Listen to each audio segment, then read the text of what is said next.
সেইটো হল যে মোৰ যদি ড্ৰাইভিং লাইসেন্সখন কিবা কাৰণত হেৰাইছে পুলিচক খবৰটো জনোৱাৰ পিছত জিডি এন্ট্ৰিটো লোৱাৰ পিছত মই মোৰ আধাৰ কাৰ্ডখনৰে সৈতে আমি কম্পিউটাৰত বা পোৰ্টেলত আমি জনাই দিম যে মোৰ ড্ৰাইভিং লাইসেন্সখন হেৰাইছে মোক নতুন ড্ৰাইভিং লাইসেন্স এখন লাগে।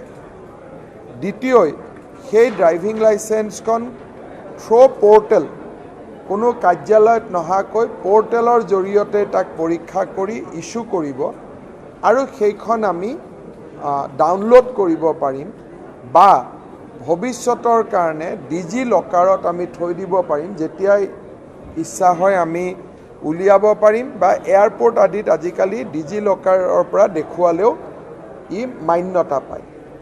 ঠিক সেইধৰণে এখন ড্ৰাইভিং লাইসেন্স যদি 20 বছৰ পুৰণা হয় বা ব্যক্তিজনৰ যদি বয়স 40 হয় তেতিয়ালে তেওঁ নিজৰ লাইসেন্সখন নৱীকৰণ কৰিব লাগে।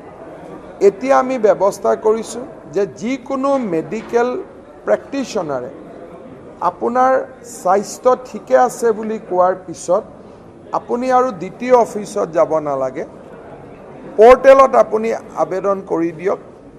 আমাৰ যি সাৰথি পোৰ্টেল আছে সেই সাৰথি পোৰ্টেলত আপুনি আবেদন কৰি দিয়ক।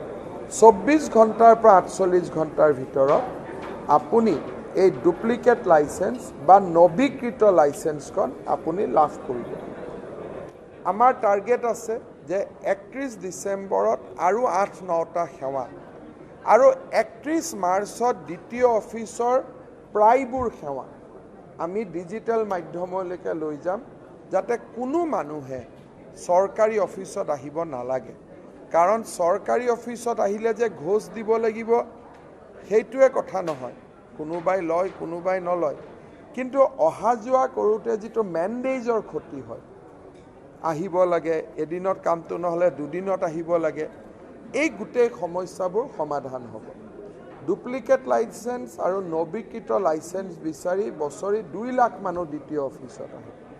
এই দুইটা ব্যৱস্থা হোৱাৰ পিছত 2 লাখ মানুহ দ্বিতীয় অফিচত আৰু আহিব নালাগিব। গতিকে আজিৰ দিনটো আমাৰ পাব্লিক সাৰ্ভিস ৰাজহুৱা সেৱাৰ এটা সাইনিং মোমেন্ট। এতিয়াতো নেক্সট মাৰ্চৰ ভিতৰত আপুনি কম্পিউটাৰ দিলে ৰেজিষ্ট্ৰেশ্যনখন পাই যাব। যিখিনি হ'ব ডিলাৰক আমি দিয়া আছে, কিন্তু এতিয়া যদি ডিলাৰে ৰেজিষ্ট্ৰেশ্যনৰ কাৰণে প্ৰচেছিং ফিজ লয় তেতিয়াহ'লে তেওঁ বুজাব লাগিব এই প্ৰচেছিংটো ক'ত যায়। গতিকে এইবিলাক কাম নহ'ব, এইবিলাক কাম কোনো ডিলাৰে নকৰে, আপোনালোক চিন্তা নকৰিব, এইটো নিজে নিজে উঠি